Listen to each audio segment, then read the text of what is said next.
Lalu kemudian ketika Anda mengatakan bahwasanya salah saya mengambil analogi itu, saya harus paham, Bung, secara internal kitab kanonik itu sendiri bukan murid-murid Yesus. Tadi saya sudah mematahkan Matius 9 nomor 9 jelas bahwa Matius, penulis kitab Matius itu bukan murid Yesus.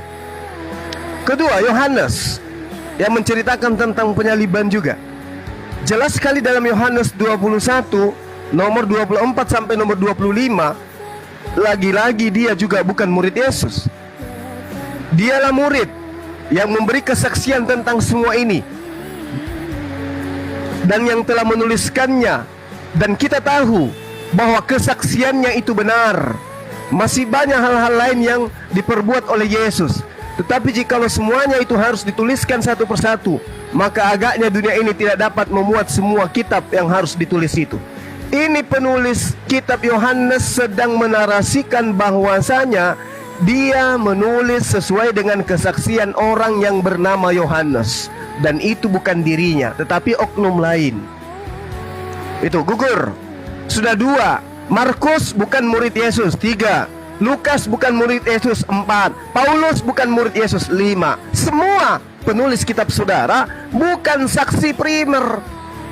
Dia orang luar yang melakukan kemudian angket penelitian tentang cerita-cerita yang ada. Lalu kemudian supaya kitabnya dianggap sebagai murid Yesus, maka dilabelilah kitab karangan Yohanes, kitab karangan Matius, kan begitu.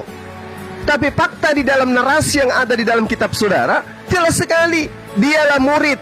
Kalau Yohanes itu di dalam Yohanes 21 adalah penulis kitab murid Yesus, maka dia mengatakan, sayalah murid yang memberi kesaksian tentang semuanya ini dan yang telah menuliskannya, dan kalian tahu bahwa kesaksianku itu benar. Tapi penulis kitab Yohanes tidak mengatakan itu.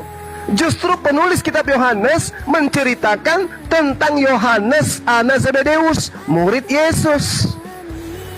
Nah, ini yang perlu Anda pahami. Jadi kalau Anda hanya berdasarkan catatan-catatan kitab saudara, saya katakan kepada saudara, cerita yang Anda bangun tentang penyaliban itu tidak ada legitimasi dari Yesus itu sendiri. Makanya Al-Quran datang. Tidak ada legitimasi tentang penulisnya, bahwa Yesus kemudian bertemu dengan Lukas, bertemu dengan penulis kitab Yohanes, bertemu dengan penulis kitab Matius. Tidak ada.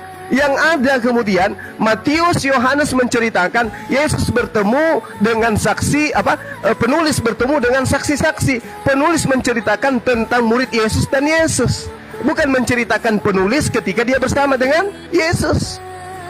Itu yang perlu saya terangkan di sini.